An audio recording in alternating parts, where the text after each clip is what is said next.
ఈరోజు ఉదయకాల సమయంలో దేవుడు మనందరూ దీవించుటకు ప్రార్థన చేస్తాం. పరలోకపు తండ్రి, స్తోత్రమైన ఈ యొక్క ఉదయకాల సమయంలో ప్రభా, ఈ యొక్క వీడియో చూస్తున్న ప్రతి ఒక్కరిని కూడా దీవించండి, ఆశీర్వదించండి. వారిలో మీకు సమాధానం నింపండి, మీ కృపను నింపి వారిని ఆశీర్వదించండి. నేను వాక్యం వారందరూ కూడా మీకు మహిమకరంగా జీవించలో దీవించి ఆశీర్వదించండి. మీ కొరికే నీ బిడ్డలను ఆశీర్వదించండి. Thank you. ఆమేన్. ఈరోజు ప్రభు నూతనంగా మీ హృదయాలను నింపి బలపరిచున్నాడు. నీ ఆత్మకు సమాధానం నెమ్మదిని ప్రభు దయచేస్తున్నాడు. దేవుని విశ్వాసముస్తూ ఈ వీడియోని చూస్తున్న మీరందరూ కూడా పరలోక తండ్రిని హత్తుకొని ఆయన మహిమకరంగా జీవించండి. ఈరోజు ప్రభు మనతో మాట్లాడుతున్న మాట ఏంటంటే, కీర్తనలు 101వ అధ్యాయం 1వ వచనం, నేను కృపను గూర్చి న్యాయం గూర్చి పాడదను, యెహోవా నిన్ను కీర్తించదను.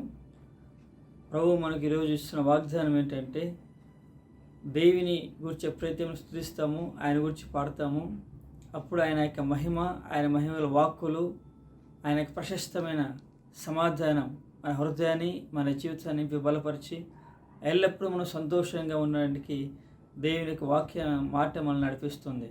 వాళ్ళంటే ఎల్లప్పుడూ ప్రభువుని ఆనందించు అని చెప్తాడు. మన హృదయం ఎల్లప్పుడూ కూడా దేవుని ఆనందించేదిగా ఉండాలి, యేసయ్యను స్తుతించేదిగా ఉండాలి, ఎప్పుడు సంతోషంగా ఉండాలి. మనం దిగులుగా ఉండకూడదు. మనము సంతోషం, సమాధానం, నెమ్మది కలిగి ఉండాలి.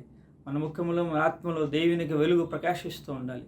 మన శరీరంలో దేవునికి మహిమ ప్రకాశిస్తూ ఉండాలి. మన ఆత్మలో దేవునికి వెలుగు, ఆయన సమాధానం నిండుకొని ఉండాలి. అప్పుడే మనం మన పూర్ణ హృదయంతో, మన పూర్ణ మనసుతో, మన పూర్ణ ఆత్మతో మన దేవుని, మన తండ్రిని మనం ఆరాధించగలుగుతాం. నేను కృపను గూర్చి న్యాయం గురించి పాడదని అనక, కృప అనగా మన ప్రభువైన యేసయ్యను, న్యాయం అనగా మన పరలోకపు తండ్రి అయినడు. మన యేసయ్యను గురించి, మన సృష్టికర్త, మన తండ్రిని గురించి మనం ఎల్లప్పుడూ సంతోషంగా, ఉత్సాహంగా ఆయన ఆరాధిస్తూ స్తుతిస్తూ ఉండాలి. అప్పుడు గొప్ప అద్భుతాలు మన జీవితంలో జరుగుతాయి. దేవుని యొక్క సమాధానం నడిపిస్తుంది. దేవుడు మన ఎందు ఆనందించే దేవుడిగా ఉంటాడు. దేవుడి కృపను మీకు అందరికీ దయచేయను గాక.